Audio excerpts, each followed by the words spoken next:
मिट्टी ने मूर्तिकारों को रौंदा। मिट्टी की मूर्तियां क्यों नहीं बनाना चाहते मूर्तिकार?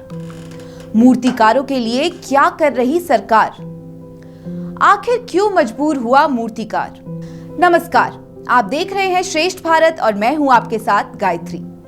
एक कहावत तो आपने सुनी होगी कि माटी कहे कुम्हार से, तू क्या रौंदे मोए, एक दिन ऐसा आएगा मैं रौंदूंगा तोए।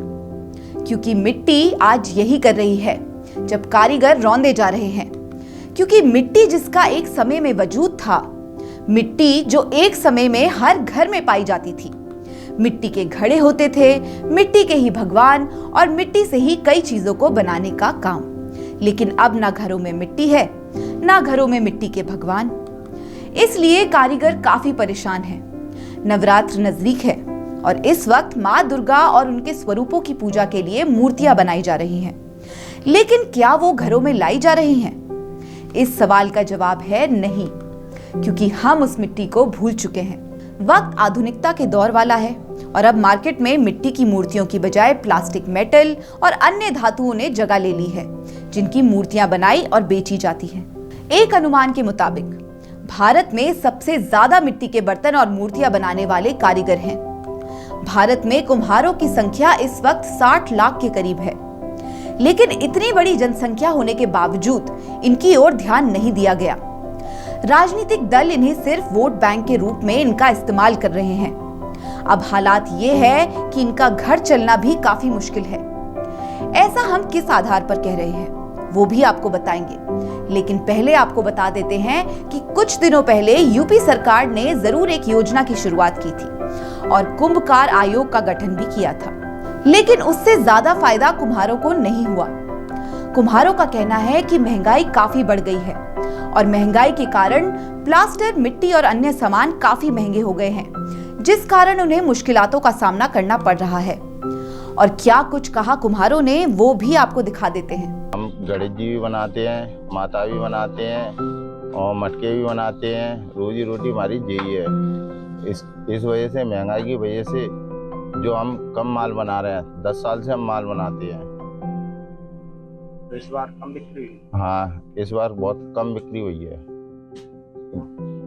तो महंगाई की वजह से गणेश जी भी नहीं बिके। हमारे सारे गणेश जी रखे हैं। ये अब हमने थोड़ा सा माता का काम किया है और थोड़ा सा अपने बेचने के लिए। महंगाई की वजह से कुछ नहीं बिक रहा। महंगाई की वजह से थोड़ा कम ग्राहक है।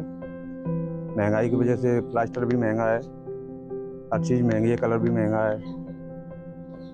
महंगाई की वजह से कम बिक्री? हाँ, कम बिक्री है, बहुत कम है, इसलिए कम माल भी बनाया। तो आपने सुना कि किस तरह ये मूर्तिकार अपनी आप बीती सुना रहे हैं और बता रहे हैं कि आगे आने वाले समय में अगर इन्हें मदद नहीं मिली तो इन्हें ये कारीगरी छोड़नी पड़ेगी और कोई दूसरा काम ढूंढना पड़ेगा। क्योंकि इनकी पीढ़ियां बर्तन और मूर्तियां बनाने का काम करती थी, लेकिन अब ये काम मुनाफे वाला नहीं है, जिसका कारण ये काम ना करने को ये मूर्तिकार मजबूर हैं। कुछ मूर्तिकारों ने तो कोरोना काल में ही अपना व्यवसाय बंद कर दिया था। कोरोना के चलते हुए लॉकडाउन में मिट्टी के बर्तन बनाने वाले कारीगरों के सपने को भी चकनाचूर कर दिया था। कारीगरों की तरफ से मिट्टी के बर्तन तो बनाए गए, लेकिन बिक्री ना होने की वजह से खाने के भी लाले पड़ गए। लेकिन कोरोना काल के बाद जब उम्मीद जागी तो वो सपने भी चकनाचूर हो गए। आधुनिकता के दौर में अब मिट्टी की बनी मूर्ति और बर्तन खरीदने लोगों ने छोड़ दिए हैं, जिस कारण अब ना तो चाक चल रहा है और ना ही मिट्टी के बर्तनों की बिक्री हो रही है। या यूं कह लीजिए कि मिट्टी कुम्हार को रौंदने का काम कर रही है। ऐसे में अब सरकार ही मूर्तिकारों की सहायक बन सकती है और आप भी, क्योंकि अगर आप मिट्टी के बर्तनों को लाएंगे या मूर्तियां बनवाएंगे तो मूर्तिकार अपना पेट भर पाएंगे।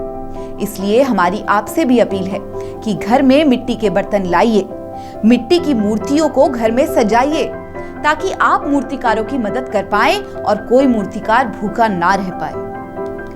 इस खबर में फिलहाल इतना ही। देश और दुनिया से जुड़ी तमाम खबरों के लिए देखते रहिए श्रेष्ठ भारत। जय हिंद। श्रेष्ठ भारत पर खबरों से जुड़े रहने के लिए चैनल को सब्सक्राइब करें, बेल आइकन दबाएं और देखते रहें श्रेष्ठ भारत।